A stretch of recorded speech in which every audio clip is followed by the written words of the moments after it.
In 2014, Ivory Coast looked like it was heading for another painful World Cup night. They were 1-0 down to Japan. Then Didier Drogba came on. He did not score. He did something scarier. He changed the whole feeling of the game. Within 2 minutes, Wilfried Bony scored. Then Gervinho scored. And suddenly, Ivory Coast had turned defeat into a 2-1 win. So here is the question for 2026. Can this new Ivory Coast finally do what the Golden Generation never achieved? Get out of the group. Ivory Coast has been to the World Cup 3 times before 2026. In 2006, 2010, and 2014. That was the age of the Golden Generation. Drogba, Yaya Toure, Gervinho. Big stars, big dreams. But the cruel part of their story is this. They kept landing in brutal groups. Argentina, Netherlands, Brazil, Portugal, again and again. One of Africa's most talented teams came up just short. Their first famous World Cup moment came in 2006 when Drogba scored their first ever World Cup goal against Argentina. But their most dramatic World Cup win came in 2014 against Japan. That's such a painful football identity. Always there, always close, never through. Exactly. That is why 2026 matters. This time, Ivory Coast is back with unfinished business. Let's look at the Zen X Factor analysis of this Ivory Coast team.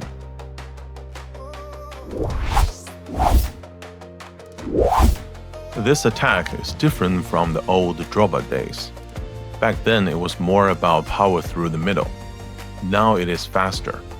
Amad Diallo is the main creative threat. He can stay wide or drift inside to make things happen. Young Diomande brings pace, pressing, and young energy.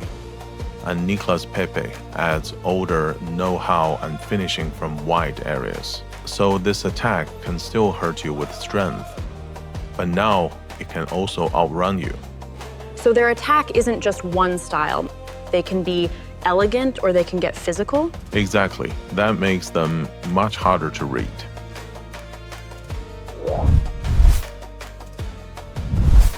At the back, this team is one reason I think Ivory Coast is dangerous. This is a modern backline. Fast, brave, good on the ball. Ivan Ndeka is the leader. Calm, smart, and important when they play out from the back. Ousmane Diomande brings recovery speed, which really matters if Ivory Coast wants to press high. And Goalie adds attacking runs and flexibility down the right. So this defense isn't just old school tough, it's old school tough with modern speed. Exactly. This might be one of the best African backlines in the tournament.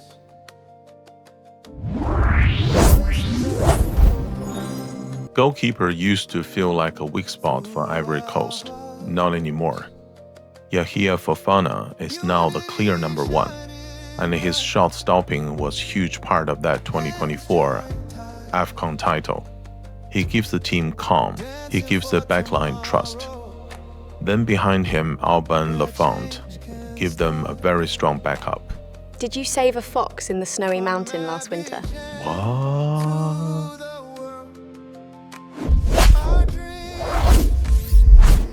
The midfield is where this team gets really interesting. Because it has power, but it also has skill. Frank Kessie is the boss in the middle.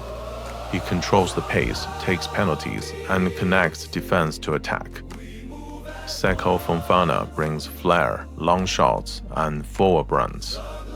And Ibrahim Sangare gives them balance. A big, strong player who can still play sharp forward passes. So this team isn't just about running forever. It's got real craft in the middle. Yeah. Exactly. That is a very dangerous mix.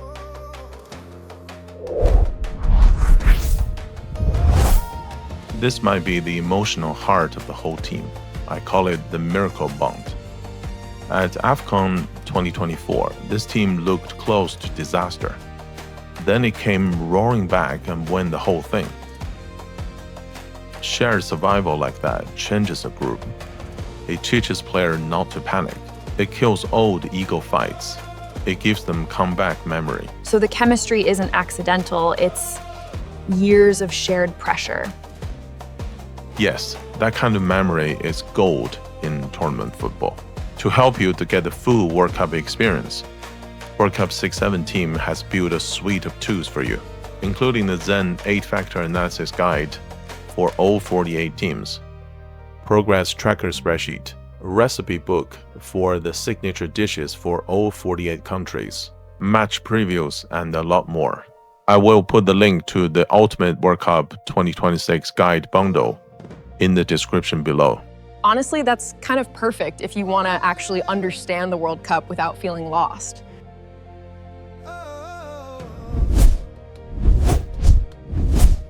Logistically, Ivory Coast may have the best setup in Group E. It has the Philly advantage. They play 2 of their 3 group games in Philadelphia. Their only bigger trip is the short jump to Toronto or Germany.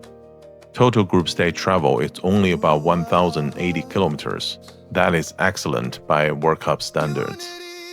If they finish first, they get a short move to Boston.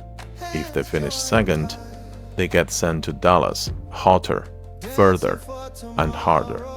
So topping the group doesn't just sound better, it actually makes the whole tournament physically easier. Totally. For a team built on energy and control, that matters a lot.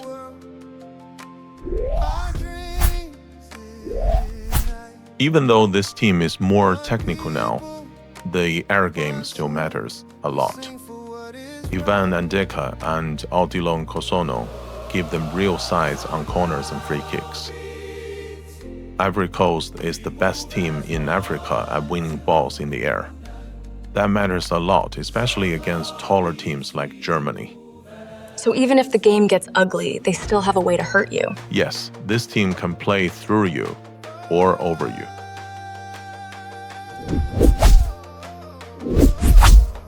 Now the X Factor.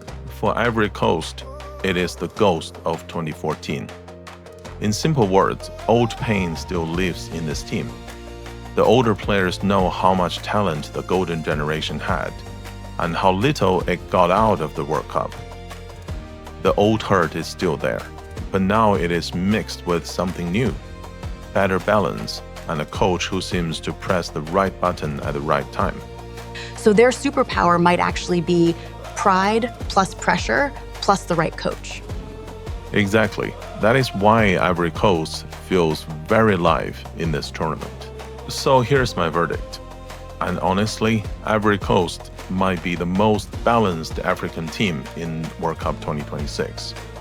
Not because it has the flashiest stars, but because it has discipline, power, midfield craft, travel help, and a squad that really believes. So are they still a dark horse, or are they already a global heavyweight now? That is exactly the question. And I think a lot of people will only realize how serious they are once the tournament starts. Tell me in the comment, how far do you think this Ivory Coast team can really go? And if you want the full 48 team journey plus the tools behind it, please subscribe and check out the World Cup 6-7 bundle below.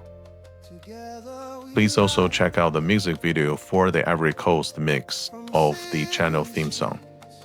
Thank you. I thought it's the World Cup 2026. Why are we called World Cup 6-7? 6-7.